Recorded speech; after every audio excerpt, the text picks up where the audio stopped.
Hello everyone and welcome back to Neil Explains. Today I come with this question: 18 divided by 3 into 2 plus 5. Those who have already solved this, go and comment your right answer. I will give them heart and I will solve this question stepwise. So keep watching. Our question is 18 divided by 3 into 2 plus 5. So if you think 3 into 6, 3 into 2, that is 6, and 18 divided by 6 which is 3, 3 plus 5 which equals to 8, then this will be wrong method.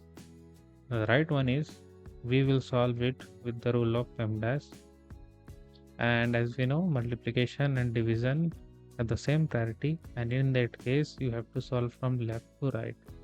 So we will solve this equation from left to right. So first we will solve this part.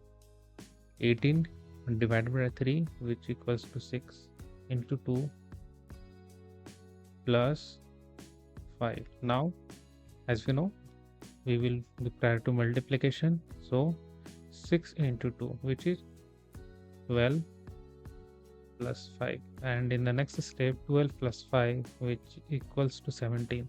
So here 17 is the right answer.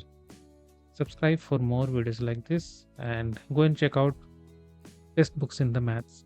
Thanks for watching.